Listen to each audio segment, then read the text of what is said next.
All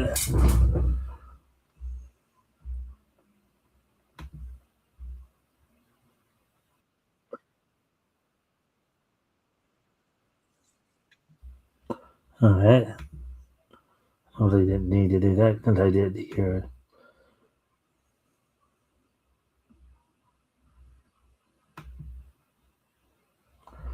All right. So, hello everybody. Welcome to the Mikestand. Today is, of course, Thursday. Thursday, March the 5th. 2026. So hopefully everybody's had a good week. A reminder to everybody as we are getting into the weekend here. So this late Sunday night, early Sunday morning, daylight saving time will be shifting over. So we'll be leaping ahead 1 hour. So you'll be losing an hour of sleep, but we will be getting more daylight for the next 6 months after that. So, or 8 months, what have you. Um, so with that being said, we're of course, going to give people a chance to come in before we get started. Hopefully, as I said, hopefully everybody having a good day today. All right. So, anyways, friendly reminder to everybody: if you haven't already, if you guys can help out by liking and sharing the stream, see if we can get some more friendly people to engage. That'd be appreciated. Also, if anything here grabs your attention, feel free to comment and or ask questions. And as it would appear, we do have some more people here now. I guess I will get into what we're gonna. I guess we'll talk about what's on tap for tonight, on the early side. So tonight, of course, we're gonna go ahead. We're gonna go ahead and look at the Indie Comics Showcase article from Bleeding Fool. It looks like Chris is featuring a couple of stories this week. There is usual three. It's just two. So we'll be looking at that. Also, we'll be looking back. Then we'll be doing the wrestling wrap up. Look back to last night's AEW as they're, of course, continuing to prep for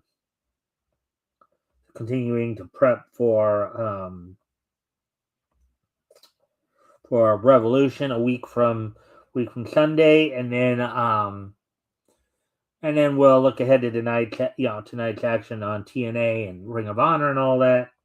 Then we'll wrap things up with this day in each history. So, anyways, we're at the 3 minute mark here. So yeah, I guess I'll go ahead and guess I will go ahead and get started here then. Again, a friendly reminder, if you haven't already, if you guys can help out by liking and sharing the stream, see if we can get some more friendly people to engage. It'd be appreciated. Also, if anything here grabs your attention, feel free to comment and or ask questions, and I will try to answer the questions to the best of my ability. So let's go ahead and get started then.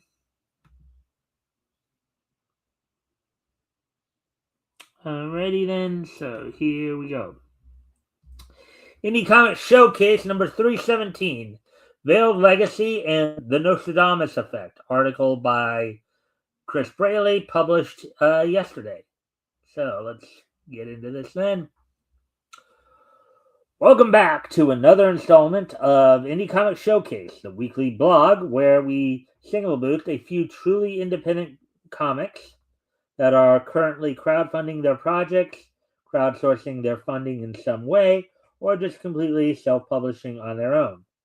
Every little bit of support for these creators matters, from a single dollar pledge to the $25 bundle, and of course, the higher tiers are usually fun too. Even if you can't back a campaign or buy a book, you can share or tweet about these projects to your friends and followers. On Indie Comics Showcase, we interview the creators, show off some art, and tell you how you can check out the product for yourself. Below, we have some outstanding crowdfunding campaigns this week for you to learn about, enjoy, and hopefully support by backing one or more of them. Thanks for checking these out and for being the best part of indie comics. Let's jump in. Alrighty then. So, and I think he did this one before as well. So, let's see. Christopher Peel, the Nostradamus effect. Let's go grab the link there. Maybe he's doing it on another platform. Sometimes they'll do it on one platform for a while and then they'll do it on another. So that could be what's going on here. So let me go grab the link here. And this is a Fund My Comic project here.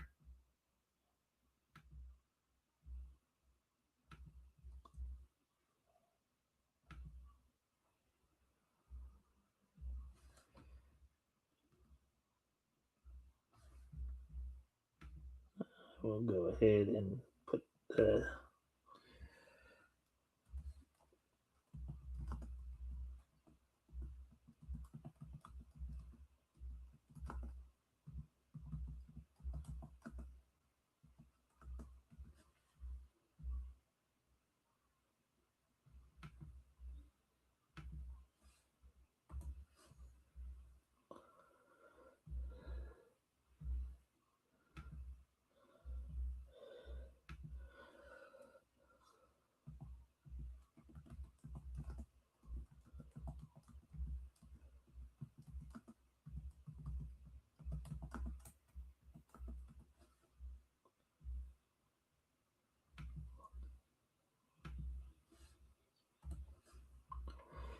All right, so there's the link for you guys.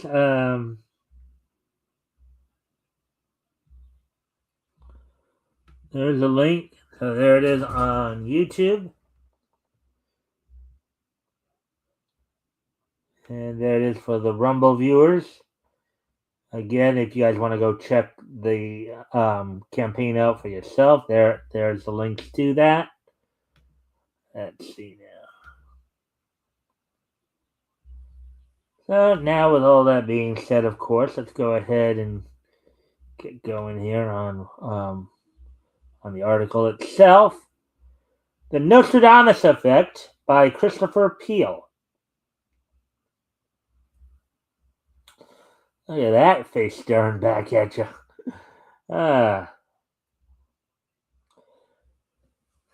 Chris Braley. Christopher. For readers hearing about the Nostradamus Effect for the first time, what's a quick elevator pitch? How would you describe the story? Christopher Peel. During the French Revolution, a group of men break into Nostradamus' tomb, and one drinks from the prophet's skull. Whoa! Dropping dead instantly. Whoa! Okay. That's kind of a bit out there, isn't it? Drinking from a man's skull. Okay. Centuries later, an obsessed academic uncovers the relic beneath that same grave, awakening a supernatural plague. As the outbreak spreads, a CIA operative and a CDC doctor discover it's tied to a hidden war between ancient forces. Now they must join a secret order to stop the woman behind it before a rift opens between our world and the supernatural. 26 pages, full color.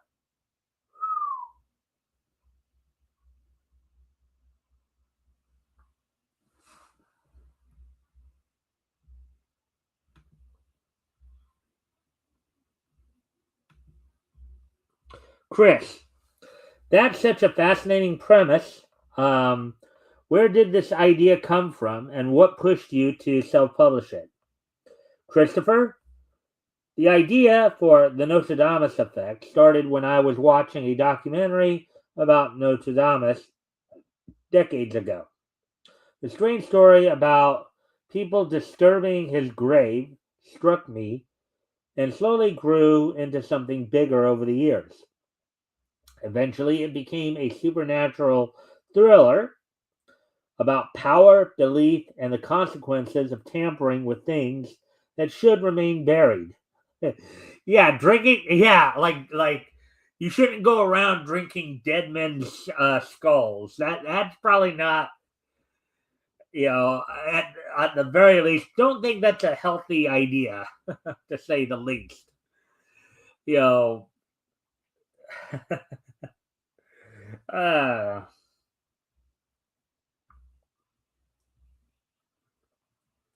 after writing the full story, I decided to bring it to life with indie comics, where creators have the freedom to tell bold stories without compromise.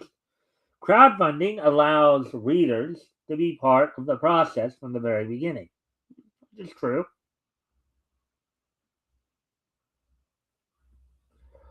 Whoa, look at that. Look at that picture right there. Yikes. Yikes.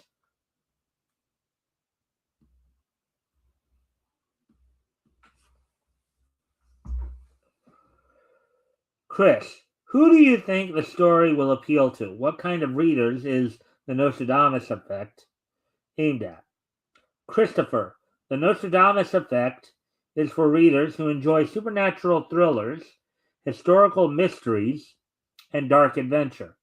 Fans of stories like The X-Files, Hellboy, The Da Vinci Code, and 30 Days of Night will feel right at home.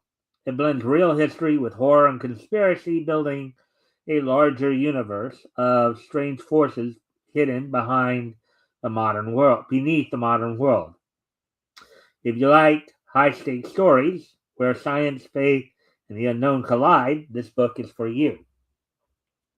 Yeah, I would think it's also for anybody who's 18 and up. I don't, well, maybe 15 and up at the youngest, but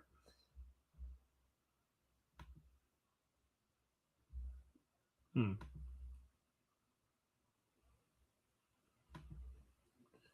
Anyways, we get back to the article here.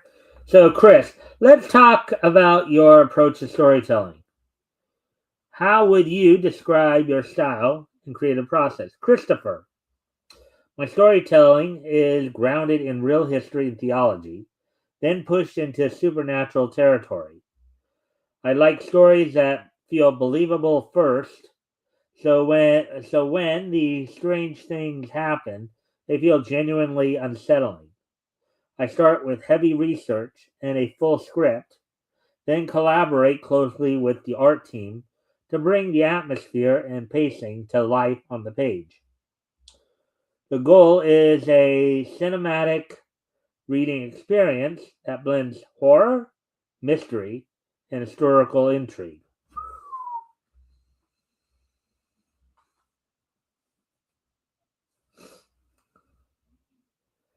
Yikes.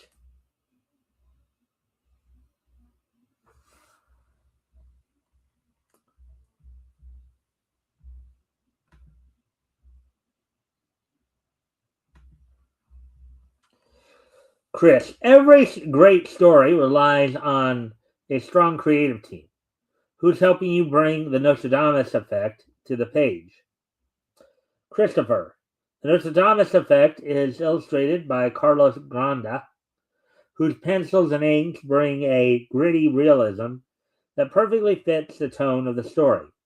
Colors are by Champ Ramirez, adding mood, atmosphere, and tension to every page. Letters are by Eric Weathers, one of the most respected letterers working in comics today. Together, they elevate the script and give the world a grounded cinematic feel. I'm incredibly fortunate to have such a talented team bringing this story to life.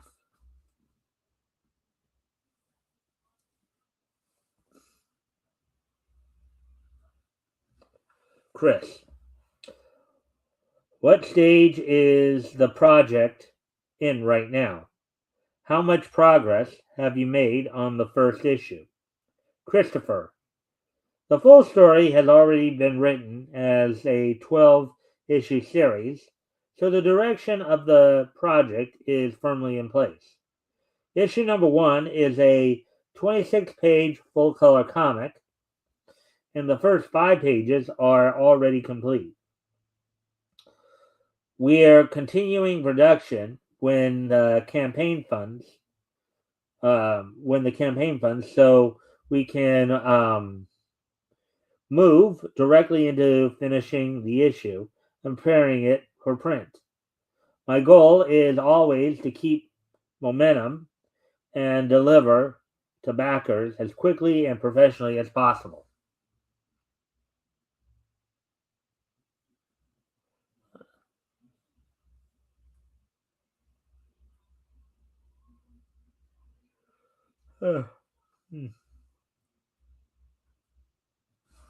Yeah, that looked like colonial times right there. Maybe around the time of the French Revolution, for all we know.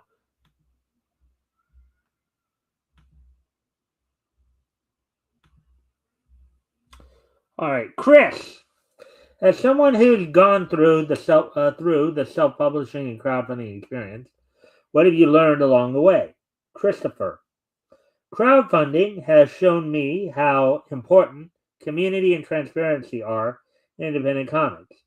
Readers want to feel involved in the process and understand the journey of the project. It's also taught me a lot about marketing, logistics, and the realities of bringing a book to print. Um, Most of all, it's reinforced that passionate fans are what truly keep independent comics alive. Hmm.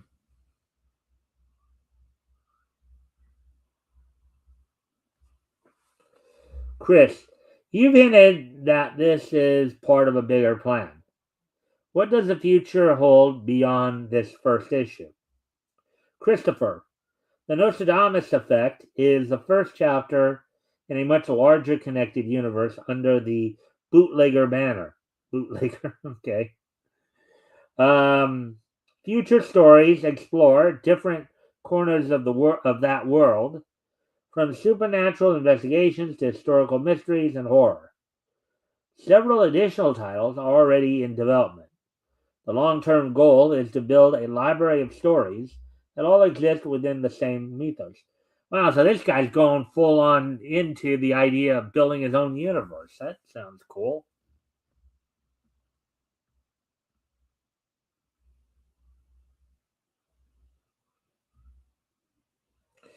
I wonder if he is successful with that, if he'll get some obviously have some crossover issues, between different books and all that.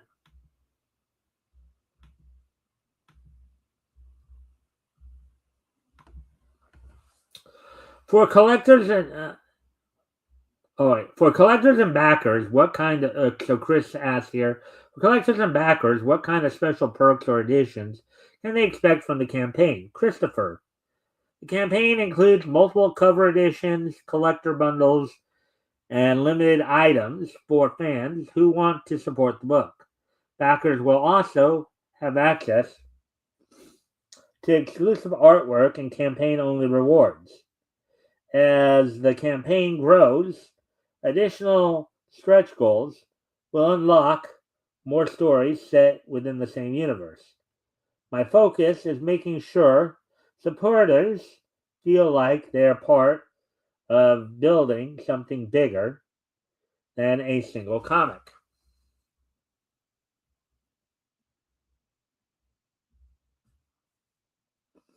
Chris, before we wrap up, is there anything you'd like to say directly to readers checking out the project?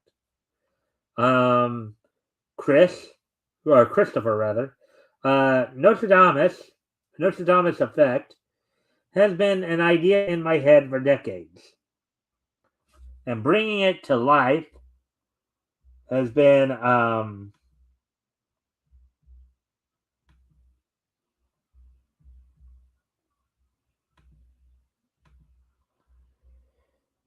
it has been an incredible experience. Independent comic exists because readers are willing to take a chance on new creators and new world, or even established creators who just decided that the that working with the mainstream companies is no longer fun or profitable for them.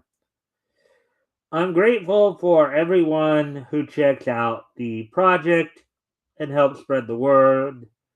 This is just the beginning. And then Chris, we're rooting for you, Christopher. All right. So before I get into the next story here, I do need to step away from the computer for a moment. I'll be right back. But what I will do is I'll put some music on while I'm gone. So take care of that.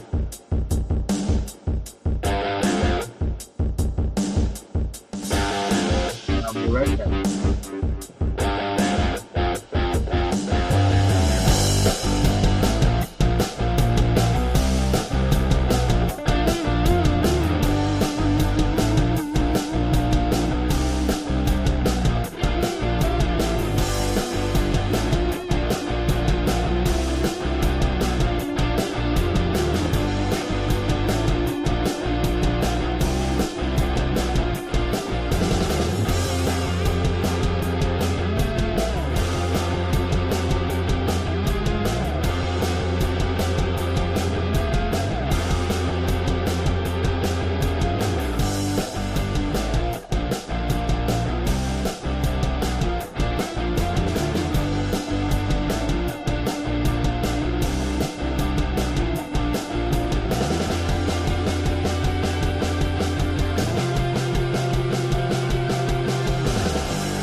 All right, I'm back.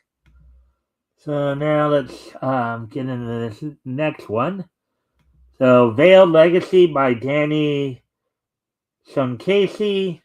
I believe maybe. Let's see. So let me go grab that link. That into the chat for you guys to look at. And here's another Fun My Comic project.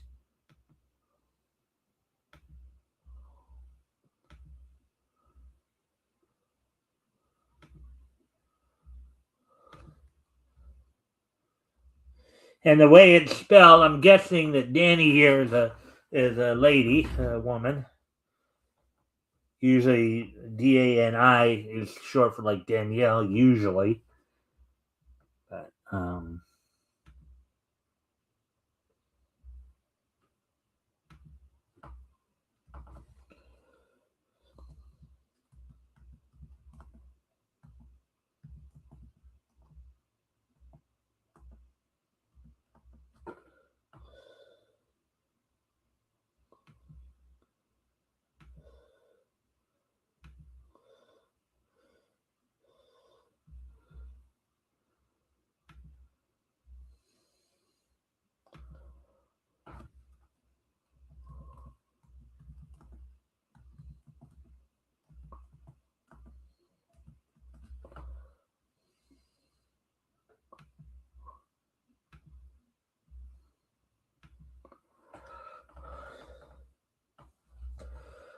All right, so here we go. So now here's of course the link to this next comic we're gonna feature, Veiled Legacy. There it is for the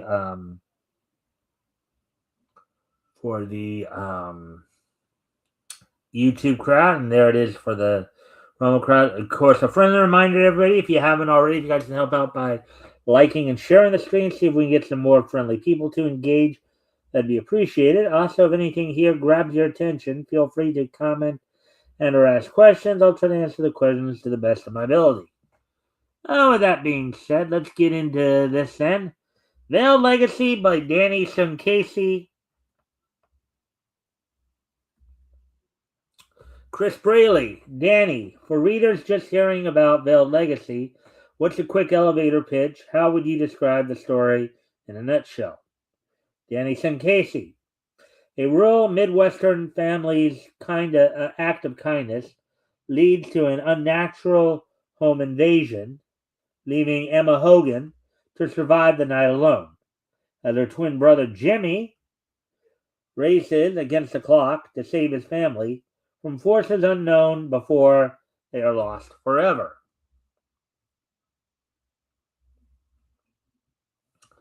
Chris, that's a great hook. So, where did the inspiration for Veiled Legacy come from, and what motivated you to take the self publishing route? Danny, adapted from a book I published back in 2006, One Foot in Darkness, the idea came from several parts of my life and my love for vampire lore, Greek mythology, and BA James Bond gadgetry. Um, I myself am an amputee, and I thought it would be awesome to have a superhero vampire hunter with a prosthetic leg, um, loaded um, with more weapons, stake launchers, iron spikes, and toe daggers than James Bond's Q could dream up. I decided to self publish so that I could maintain 100% authenticity, keep all my rights, and do things entirely the way I envision them, which is a common theme with the independent crowd, right? Not wanting, corporates to kind of sit there and have a say in how they create, just do it and just then take it directly to the fans to see for their approval.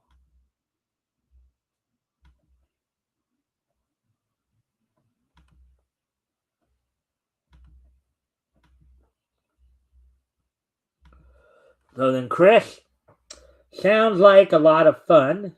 Um, who do you think will really connect with this series? What kind of comic reader is it made? Is it made for? Danny, the series would be perfect for mature readers and fans of comics like Constantine, Blade, Buffy the Vampire Slayer, and Doctor Strange. I also believe it would appeal to fans of movies like Near Dark, Salem's Lot, and Sinners.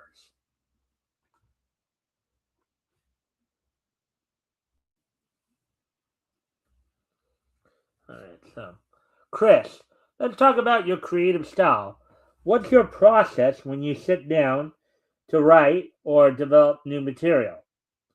Danny, it's a series that definitely bleeds into multiple genres. In parentheses, see what I did there? Prestige, horror. Oh, I get it. Bleeds into multiple. A little pun action there, as it were, I guess. Prestige, horror, sci-fi, myth-infused dark fantasy. I do a lot of meditation with ambient music for at least an hour before I write. The creepier the music, the better. I keep physical notebooks for each of my characters. I like to write longhand first before typing. I'm always a big fan of dry erase boards. Um, they help keep everything straight.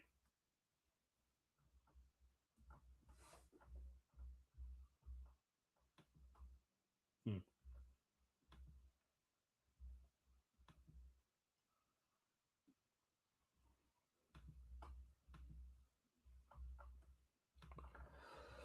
I think, Chris, every great comic has a strong team behind it. Who's helping you bring Veiled Legacy to life? Danny, this time around, I am fortunate enough to be blessed with an amazing editor by the name of Caro Brown. Caro is a multi genre author, comic writer, and narrative architect who has quickly become a force in the indie publishing and comics world. She serves as an executive assistant and creative lead at Rippaverse Publishing, collaborating with powerhouse creators, steering product launches, organizing major campaigns, and helping build one of the most engaged fan communities in the industry. She has helped me bring my vision of Veiled Legacy from a 5 up to an 11.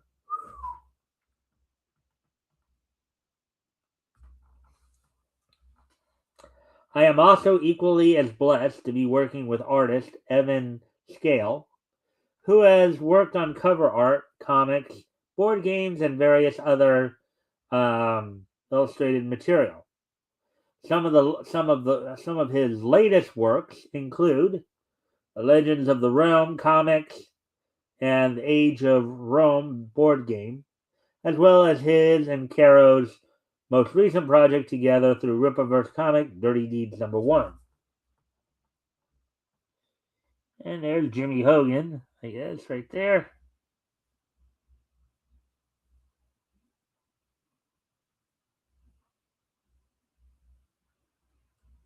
Let's see. Chris, what stage of production is the project currently in? How far along are you with completing the first book?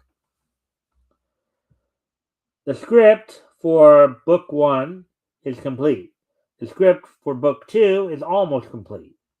I have some amazing concept art, but that's as far as we are at the moment. However, I am so excited to keep going.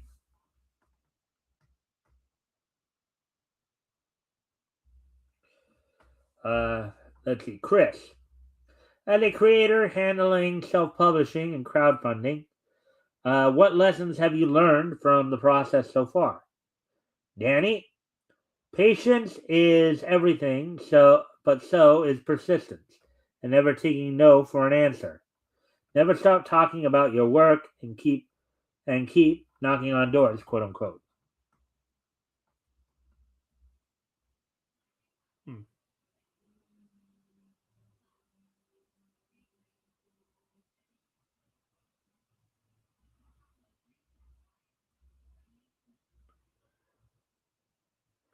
Chris, and after this first volume, what's next for you in Veiled Legacy? Are there more stories planned? Danny, this is going to be a 10-book series. Beyond this, there are so many more stories to tell. I cannot wait to get them all out of my head.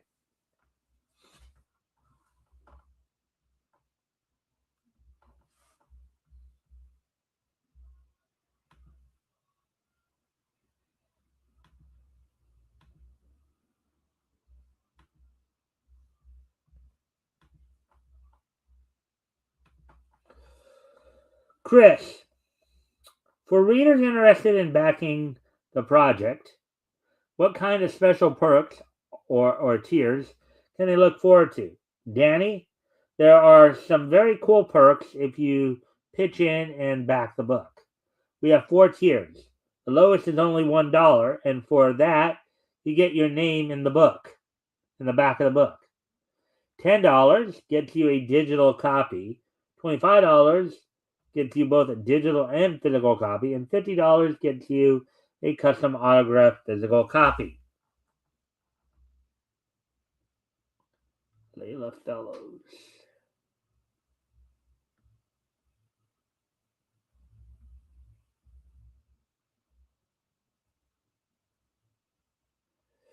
Before we wrap up, is there anything else you'd like to share with our readers?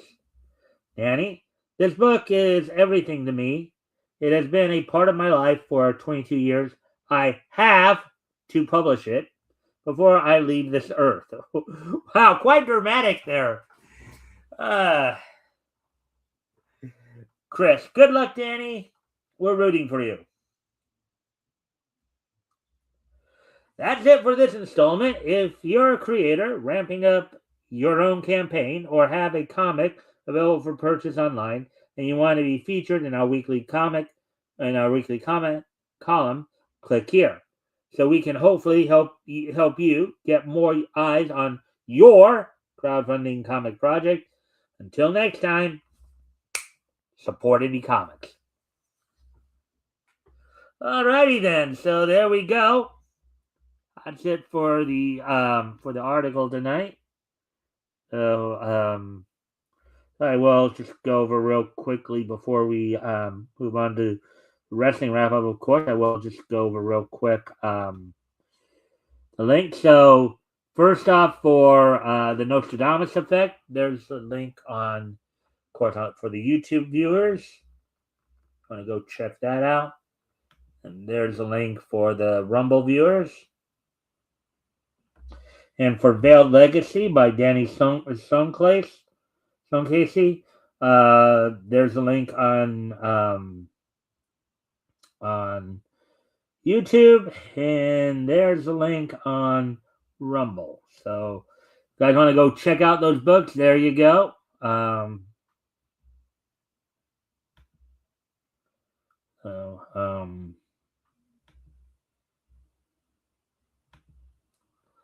Anyways, with that being said, let me just check some things here real quick.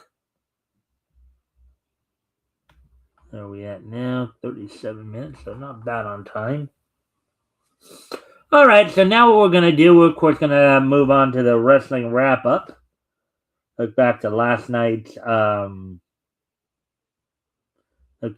to last night's AEW. Actually, we'll also look at WWE Evolve as well, Succession 2 here, which I'm guessing is the finals of the. So, first off, we'll look at that Evolve first from WWE, coming from the WWE Performance Center in Orlando, Florida, with Blake Howard and Peter Rosenberg, airing on Tubi, doing the commentary. Opening match saw Harlem Lewis defeat Brooks Jensen in 9.5 minutes. Kendall Gray successfully retained the WWE Evolve Women's title over PJ Vasa, with, of course, Ren Sinclair in her corner. And then for the Evolve title itself, Jackson Drake of the Vanity Project fended off the challenge of ID champion Cappuccino Jones to retain the title. There we go with that. Now we'll get ready to move on to the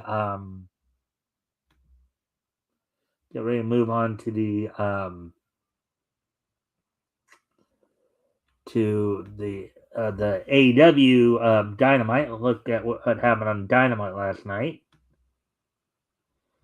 As of course the show being airing from the Don Haskins Center in El Paso, Texas, with Tony Schiavone and Excalibur on commentary, and Don Callis joining them on commentary for some of the matches. The opening match saw MJF successfully retain the AEW World title over Kevin Knight, even with Hangman Adam Page coming out to have a bit of a distraction for MJF. You know, for this ended up not being one of the best nights overall for Jet Speed Rodeo, and we'll explain why in a moment here. But as MJF decided to try to make an example out of Kevin Knight, Hangman Adam Page came out to the stage, got extension only for Kevin Knight's Jet Speed tag partner, Bailey, to attack MJF from behind, and then of course have Hangman Adam Page entering before MJF would scurry off. As of course MJF is set to defend the AEW World Title against Hangman Adam Page at Revolution a week from this Sunday.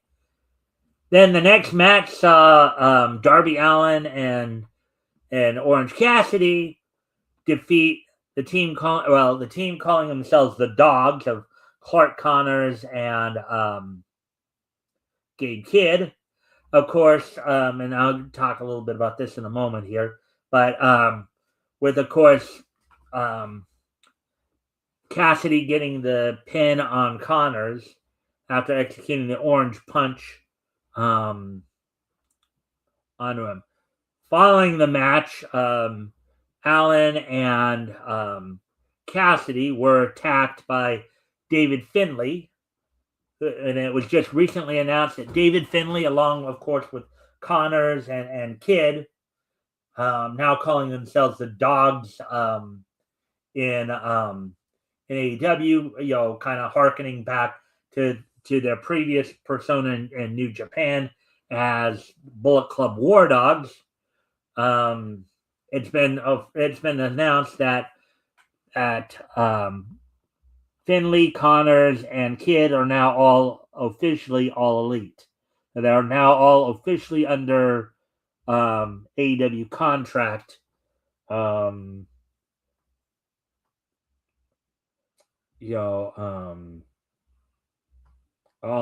Officially under AEW contract now. So, then in a very quick tag match, the Brawling Birds of Jamie Hayter and Alex Windsor squashed the former WWE and TNA World Tag Team Champions, The Inspiration, Cassie Lee and Jessie McKay. As Cassie Lee and Jessie McKay seemed more interested in wanting to dance for the crowd as opposed to actually wrestle, which the AEW crowd did not take too kindly to, eventually being, as I said, just squashed after utilizing the move they're calling two birds with one stone, their version of what many fans remember as the Heart Attack, kind of the bear hug hold running clothesline combination. And Adam Page just totally squashed a guy by the name of Marty Snow in 10 seconds. Then in a non-title match, Continental Champion Jon Moxley defeated the Don Callis family member Hechicero in a continuation of the Death Riders Don Callis family feud. Hechicero had some very interesting combinations here throughout, but still came up short. Then we get a segment, then we get kind of a confrontation between Swerve Strickland and Brody King in trying to see who is the most dangerous man in AEW. Is it Brody King or is it Swerve Strickland? Swerve Strickland attacked King with a chain and then proceeded to somewhat hang him in the ropes before Brody's tag partner and friend Bandito came out to kind of chase off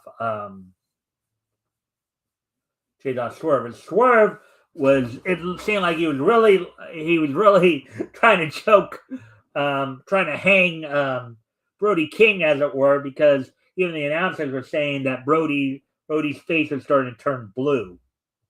So Then we get to the first of a double main event, as Tekla was defending the AEW Women's World Title over former AEW Women's World Champion Thunder Rosa, and did defeat her with a couple of curb stomps. I believe they also indicated that Tekla's Triangle of Madness stablemates, the Sisters of Sin of Sky Blue and Julia Hart, both also interfered in the match a bit. After the match, of course, Tekla tried to continue her attack on Thunder Rosa, only for Chris Statlander to come out and make the save, beating off the Triangle of Madness team, chasing them off. And then in the final match of the evening, the main event, AEW World Trios titles were on the line as Jet Set Rodeo, Speedball Mike Bailey, the Jet Kevin Knight, Hangman Adam Page defended the titles against Don Callis family members of Mark Davis, his Aussie Open Tag Partner TNT champion Kyle Fletcher, and AEW International champion Hideo Okada, in which the Don Callis family defeated Jet Set Rodeo to become the new World Trios champions. Of course, the Don Callis family did get some help from the distraction and attack of MJF on Hangman Adam Page, continue to fuel that fire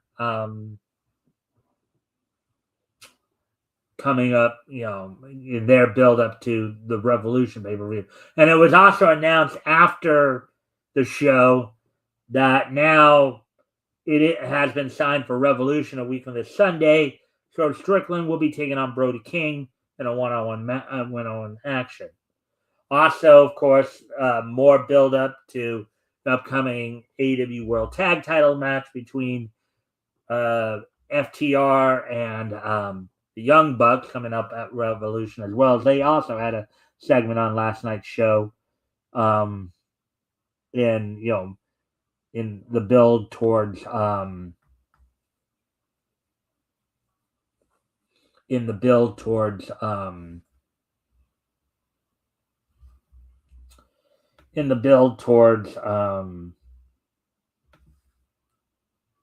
Revolution next week. So now let me see if I can find the latest edition of TNA here.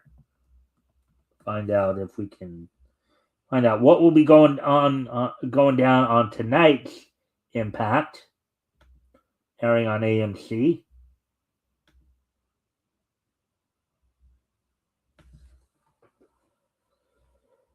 Let's see now.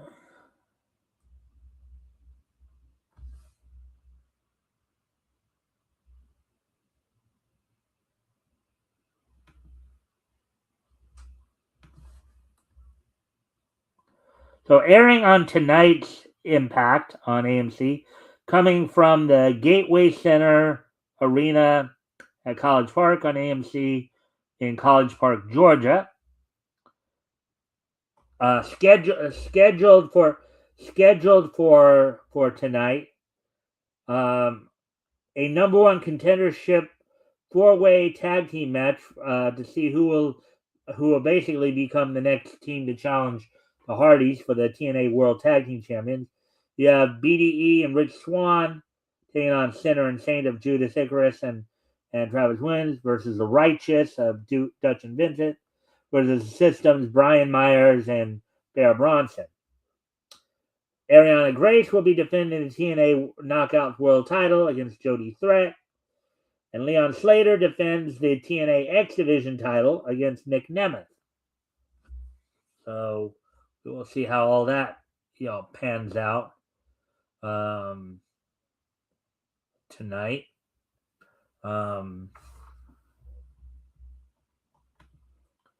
And then now, with that, let's take a look at what will be going down on tonight's Ring of Honor on Honor Club on ringofhonor.com, on wrestling.com. Coming from the WJCT studios in Jacksonville, Florida, Persephone, the recent AEW signee and Shin-El star, will be taking on Sarah Leone. Commander takes on Sydney Keem in one-on-one action. In a Pure Rules match, Nathan Cruz will be taking on Josh Woods. Josh Woods of the Premier Athletes. Tommy Billington and Adam Priest continue their battles with the workhorsemen of J.D. Drake and Anthony Henry. Mina Shirakawa will be taking on Zeta Steel, who will have Christopher Daniels in her corner. The M&M collection of Mansoor and Mason Madden will be taking on the Bang Bang Gang of Austin Gunn and Juice Robinson. Lacey Lane takes on Robin Renegade in a singles match. In a four-leaf clover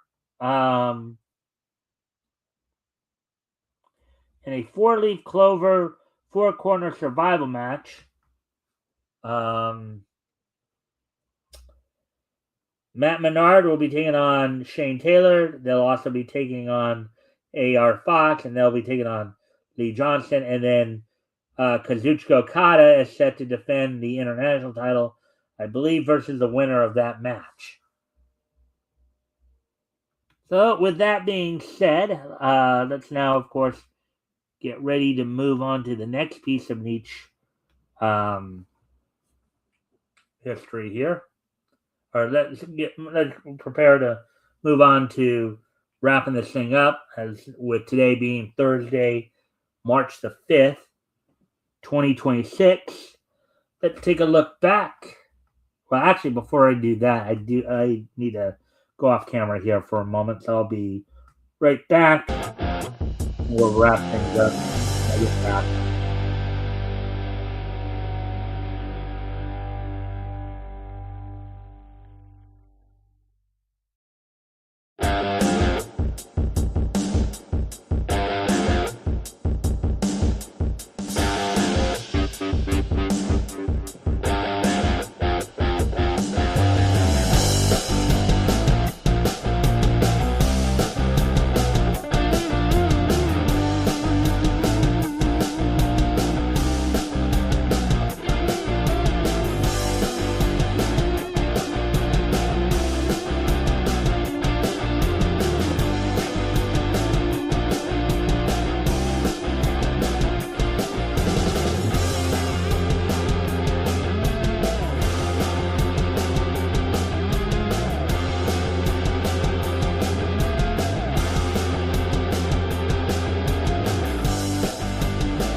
All right, I'm back. So let's now go ahead and wrap things up here. So today is Thursday, March the 5th, 2026. So let's take a look back at this day in niche history. History 97, 2001, 2021, and 2016. All right. So first off, I'm going to head back to 1997. As on this date in 1997, which was, of course, 29 years ago today. 29 years ago.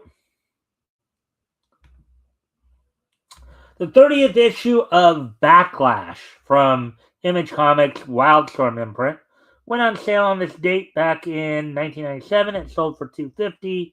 The 32 pages. Story was written by Sean Ruffner and Brett Booth, penciled by Pete Woods. John Teague and Norman Rapmund did the inking. Lettering was done by Amy Grenier, and Ted Elric did the coloring. So the 30th issue of Backlash from Image's Wildstorm imprint went on sale on this date back in 1997, 29 years ago. Now, moving on to the year 2001, 25 years ago today. On this date, 25 years ago today,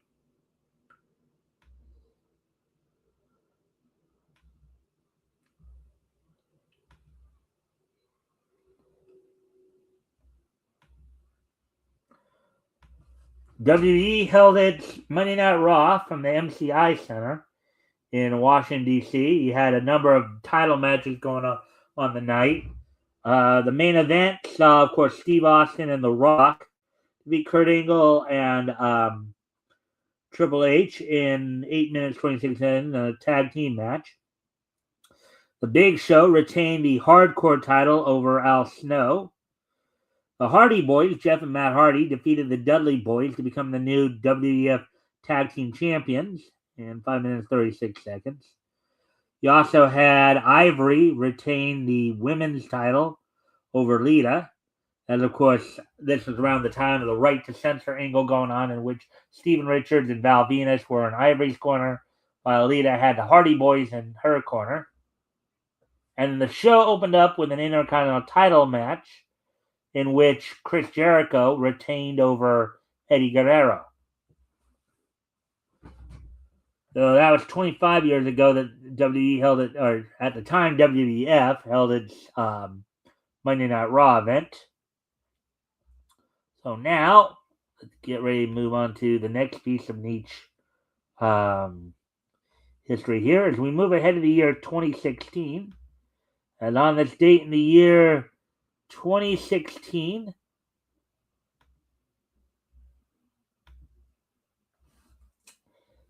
Shin-El Animation's Doraemon, Norbito, and the Birth of Japan 2016 was released in Japanese theaters on this date in 2016.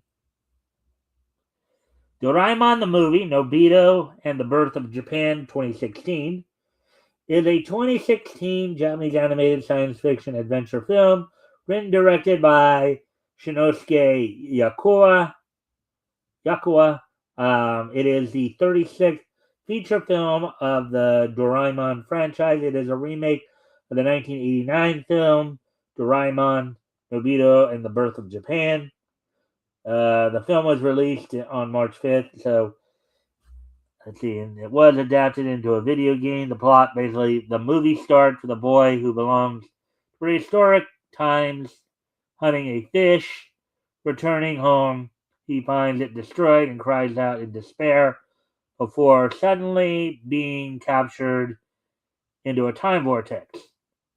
Meanwhile, in the 20th century, Nobito wants to run away from his home due to his mom always scolding him for getting a 0 on test, as depicted many times in various episodes. So, anyways, so Doraemon, Nobito, and the Birth of Japan 2016 was released on this date in the year 2016. So now we're going to move on to 2021. 5 years ago today, on this date 5 years ago today,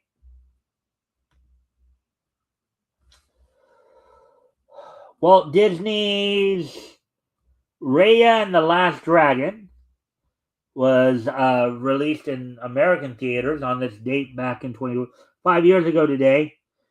Raya and the Last Dragon, which is a 2021 American animated fantasy action film produced by Walt Disney Animation Studios, is directed by Don Hall and Carlos Lopez Estrada. All right, so with that being said, of course, reminder, we'll be back with more Niche News tomorrow. I hope everybody enjoyed the show tonight. Got a lot out of the information here. Maybe you'll go check out those independent comics that we highlighted tonight in that article. And don't forget, this Sunday I'll be joined by the Metal from the Vomitorium. We'll be taking another trip down Comics History Lane back to August of 1940, looking at comics that went on sale in Harvey. We'll be reading through Champ Comics number 11. So originally this book started as Champion Comics for the first 10 issues, and then for the remaining 15 from 11 to 25, it'll be known as Champ Comics. We'll be reading that on Sunday. So with that, I thank everybody for being here, and I hope to see everybody back here tomorrow. Bye.